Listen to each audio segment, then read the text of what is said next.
Hello, this is Daniel Mart, and today I'm going to be doing another comic book review. This one's going to be for Southern Bastards number 5. So yeah, I'm really hoping to get to the comic store soon because issue 6 is out. And yeah, I need to tape that poster. So yeah, before I begin, no 10-second spoiler warning. As usual, for those who have yet to actually read this comic book, haven't already, stop the video, go check it out, and come back and watch the rest of this review. 10-second spoiler warning, as usual, starting now.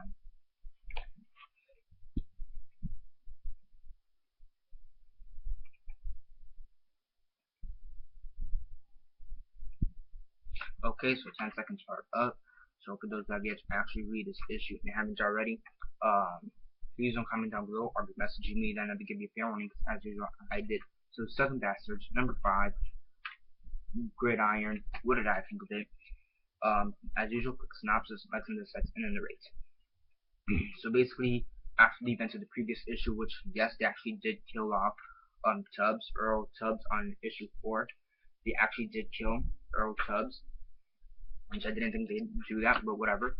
Um, basically, this issue shows the aftermath of the killing. You know what happened to the whole town, their reaction to it, and more specifically, how did the boss or coach boss take it, or the coach boss, whatever you decide to call him.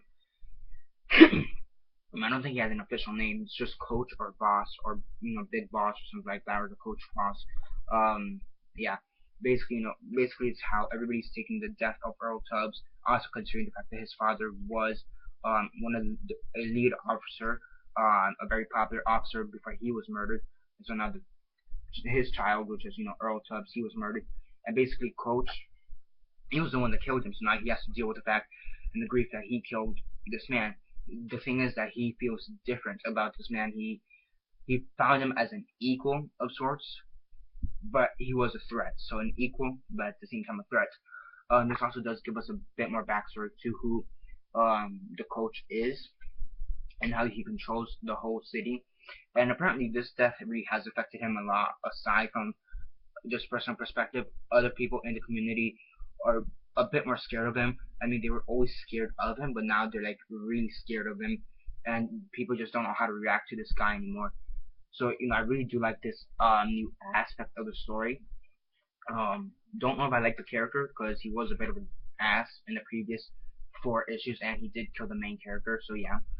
This also does give us a backstory of how he did his first murder. He killed the first guy who he ever killed was when he was like 15 years old, and it was like his high school bully. So yeah, um, yeah, he beats him with the football helmet, basically to death. So yeah, dark as fuck. Um, so yeah, basically he still has the bat that Earl Tubb had. And basically he goes to the barbecue shop and basically replaces the bat that he has there with Earl Tubbs' bat, and says that um um that he's gonna leave it there, coach's orders. And since he's basically the top, he's basically the lead person in charge of this town, then I'll have to oblige. So yeah, it's pretty interesting. I do like the new turn, the new twist on the fact that they first off killed their main character for the first 4 issues, which I actually like, and now they're kind of taking an approach on the antagonist, which may turn out to be the protagonist. I don't know. Yeah, that's pretty interesting. I do like that they gave him backstory, a better backstory, because originally he was just this asshole guy who eventually just killed our main character. So and the fact that they were continuing was pretty interesting. And now with this issue, I do like it. I didn't know if I was going to continue the series since they killed off their main character. I was going to say, this is going to be the book that makes it or breaks it. And for me, it makes. I'm going to continue with the series dead on. It's a pretty good book.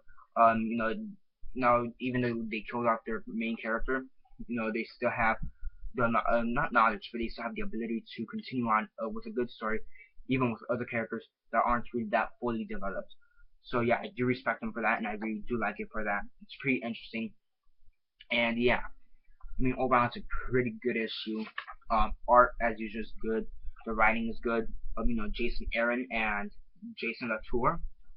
Um, I don't believe Jason Latour did the previous 4 issues. I may be wrong. I think Jason Aaron was with someone else for the other 4 issues, unless I'm wrong. But yeah, just seems weird.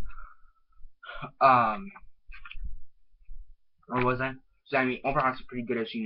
The team on this is pretty good, and I mean, there's nothing really else to say. I do like how they gave a backstory to the other character, to another character, and yeah, I mean, they do have some struggles considering he did basically kill off our main character. But yeah, I mean, any negatives about it? I mean, not really any negatives about it. Um, not really any negatives.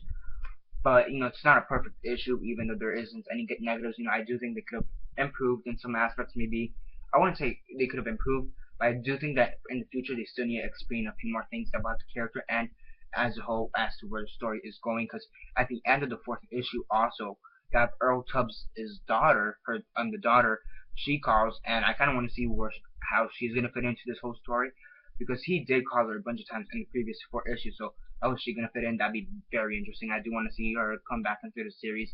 I mean, granted, she only came for like 1 panel in 1 issue, but I do want to see her kind of come in for maybe 1 or 2 issues or maybe 3 issues and see how she takes it, takes the news, and yeah. But just some things that need to be explained maybe in the future issues, and yeah. On a scale of 1 to 10, 1 being the worst, 10 being the best, and 6 being decent, I give this issue an 8 out of 10. It's a pretty good issue. And again, make it or break it, and it made it. It's going to continue on my pull list. And yeah, that's basically it for now. Subscribe if you're not already subscribed. I do movie reviews, TV show reviews, and comic book reviews, so definitely do stay tuned for that. Besides that, comment down below on your thoughts on the issue. Have you read it? And if not, why not? And if you have, what are your thoughts on it? Comment all that down below. Let me know. Like the videos, share on Facebook, Twitter, MySpace, or whatever you guys prefer. And that's basically it for now. This is Daniel Mart signing off.